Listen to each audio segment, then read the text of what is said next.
Most of us grew up believing one simple equation: belly fat equals eating too much. And for a long time, that logic felt like it made sense. You eat less, you move more, you lose weight. But here's what nobody told us about what happens after 40. The rules genuinely change, not because you're doing something wrong, because your body is going through real biological shifts that alter how you store fat, how you burn energy, and how hungry you feel every single day. There are three specific things that start happening in your body around this time, and understanding all three is what makes the difference between spinning your wheels and actually seeing results. The first thing that happens is that you start losing muscle faster than you did before. This isn't dramatic. You don't wake up one morning and notice your arms are gone. It happens slowly, quietly, and it matters because muscle is one of the main drivers of your metabolism. More muscle means your body burns more energy even when you're just sitting, sleeping, doing nothing. That's why when you start losing muscle, your metabolism slows down. So even if you're eating the exact same amount you've always eaten, your body's no longer processing it the same way. The second thing that happens is that your estrogen levels start declining, and this one is a big deal when it comes to belly fat specifically, because estrogen plays a role in where your body stores fat. When estrogen was higher, fat tended to be distributed differently, more evenly, more around the hips and thighs. As estrogen drops, the body starts preferring the abdomen as its fat storage location. This is why so many women notice a change in their shape during this stage of life, even when their weight hasn't dramatically shifted. The distribution just changes, and the belly becomes the primary destination. The third shift is about blood sugar. After 40, your body becomes more sensitive to blood sugar fluctuations.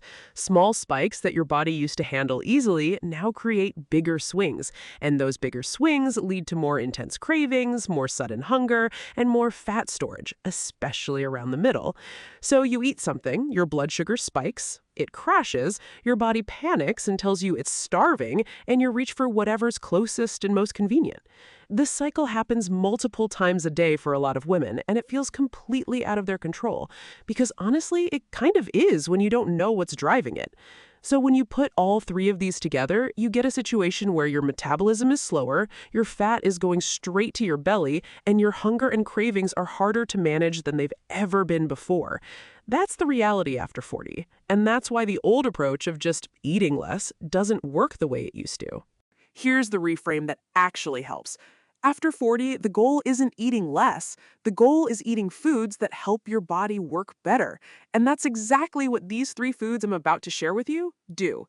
Let's start with the first one. And I want you to actually hear me on this because it sounds simple and people dismiss it all the time.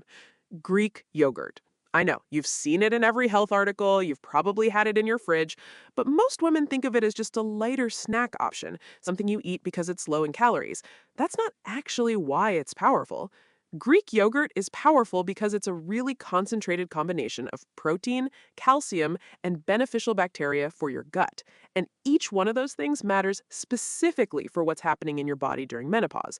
The protein in Greek yogurt directly helps with that muscle loss problem. When you're eating enough protein, you give your body the building blocks it needs to hold on to the muscle you have. More muscle means a faster metabolism. A faster metabolism means your body is more efficient at managing energy and fat storage. It's not a magic trick, it's just giving your body what it needs to do its job.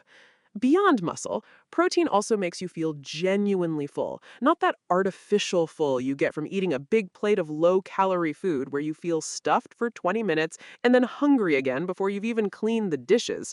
Protein creates real, lasting satiety. It reduces cravings. It helps your body stop sending those desperate hunger signals every 2 hours. Think of it this way. Every single spoonful of Greek yogurt is doing something to protect the metabolism you're working so hard to keep. It's not just a snack, it's functional food for what your body is going through right now. The second food is salmon, or really any fatty fish if salmon isn't your thing, but salmon is the easiest example because most people are familiar with it.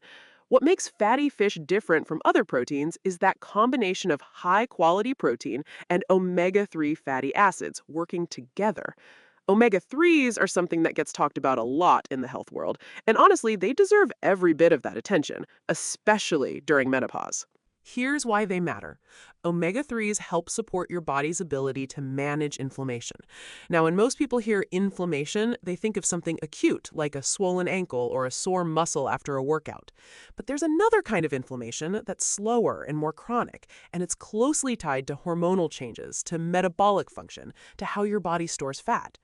During menopause, this kind of low-grade inflammation can become more of an issue, and it can make it harder for your body to regulate weight, energy, and hunger. Omega-3s also support heart health and metabolic function in ways that matter a lot during this stage of life. Your cardiovascular risks shift after menopause. Your metabolism is already slowing down, and having foods that actively support both of these systems is genuinely valuable. And then on top of all of that, you still get the protein benefits, muscle preservation, satiety, blood sugar support. I love thinking about salmon this way. It's not just a healthy dinner choice. It's muscle protection and hormone support sitting together on one plate. That mental shift makes it feel like something worth prioritizing rather than just another item on a clean eating checklist. Now, knowing that Greek yogurt and salmon are exactly what your body needs after 40 is the easy part. The hard part is the every single day of it. Actually having the right protein ready at breakfast when you are rushing, at lunch when you are busy, at dinner when you are tired, and the last thing you want is to plan another meal. That gap between knowing what to eat and actually eating it day after day is where almost every woman gets stuck. It is not a willpower problem. It is a what do I actually make problem. That's exactly why we created the Menopause Protein Bundle. It takes the foods we are talking about today and turns them into done-for-you meals.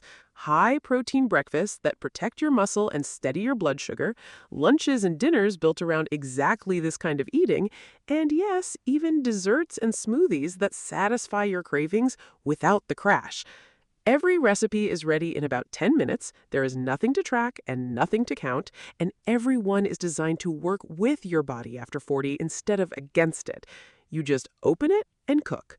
So please check out the link in the description, because this could be the moment eating for your body stops feeling like one more thing to figure out. The moment your meals quietly start protecting your metabolism, calming your cravings, and changing your middle without you having to white-knuckle a single day of it. Now, the third food is the one that surprises people the most. And I say that from experience because it surprised me too. Beans and lentils. They get overlooked constantly. They're not trendy, they don't have the same glamorous reputation as other health foods, and a lot of women avoid them because they've been trained to fear carbohydrates, which makes sense given how much of the diet world over the last few decades has been built around that fear. But beans and lentils are not the same as white bread or sugary snacks, not even close. What makes them genuinely special is that they contain protein, fiber, and slow-digesting carbohydrates all at once. And that combination is remarkably powerful for exactly the problems we've been talking about. The fiber specifically is something I want you to pay attention to. Fiber is one of the most important things you can eat for managing blood sugar fluctuations. And remember, blood sugar sensitivity is one of the key changes happening in your body after 40. When you eat something with a lot of fiber, it slows down how quickly that food is digested and absorbed. That means blood sugar rises more gradually instead of spiking sharply. Less spike means less crash. Less crash means fewer desperate cravings. Fewer cravings means less unplanned eating. You can see how this chain reaction actually works in your favor. Fiber also feeds the beneficial bacteria in your gut, which plays a much bigger role in metabolism and weight management than we used to understand. Your gut health affects how you absorb nutrients, how you process hormones, how efficiently your body manages energy. Supporting it with fiber-rich foods is a simple way to help multiple systems at once. And the satiety factor with beans and lentils is genuinely remarkable. They are one of the few foods that can keep you full for hours instead of minutes. Not that artificially stuffed feeling, but that quiet, comfortable fullness where you just don't find yourself thinking about food again an hour after eating. For women who feel like they're constantly fighting hunger, that quality is worth a lot. Now, here's something I want you to notice about all three of these foods, and this is the piece that ties everything together. None of them work by magically burning fat. There's no food that does that. And I think we've all been sold that idea enough times to be skeptical of it now. What these three foods actually do is attack the real drivers of menopause belly fat directly. When you're losing muscle and your metabolism is slowing down, protein from Greek yogurt, salmon, and beans helps you preserve that muscle and keep your metabolism stronger. When your blood sugar is spiking more easily and creating those hunger and craving cycles, fiber and protein from these same foods help stabilize your blood sugar response and break that cycle.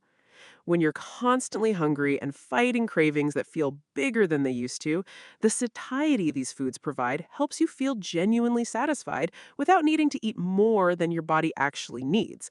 They don't add calories without function. Every nutrient in each of these foods is doing something specific to address what's happening in your body right now. So instead of asking yourself what food burns belly fat, I'd encourage you to shift the question entirely. Start asking instead, does this food help me preserve muscle? Does it stabilize my blood sugar? Does it help me stay full? If the answer to any of those questions is yes, you're moving in the right direction. That's the framework. It's not complicated, but it is different from how most of us were taught to think about eating. And if you want to make it even more practical, here's a simple way to think about building your meals right now. Try to include at least one thing from each of three categories at most of your meals. A protein source, which can be Greek yogurt, fish, eggs, or anything similar. A fiber source, which can be beans, lentils, or plenty of vegetables. And a healthy fat source, which can be salmon again, or nuts, or olive oil. You don't need to count anything. You don't need to weigh food or calculate macros or follow a complicated plan. You just need to look at your plate and ask whether it has something from each of those categories. When it does, you're naturally controlling hunger, supporting your metabolism, protecting your muscle, and stabilizing your blood sugar all at once. That's what eating for your body after 40 actually looks like. This is not about restriction. It's not about punishing yourself or white-knuckling through hunger. It's about understanding what your body needs right now and giving it exactly that. The foods that work for you at this stage of life are the ones that work with your biology rather than against it. And honestly, once you start seeing food through that lens, the whole thing gets a lot less stressful. You stop looking for the magic solution and start building habits that actually fit where your body is right now. That's where the real change starts happening.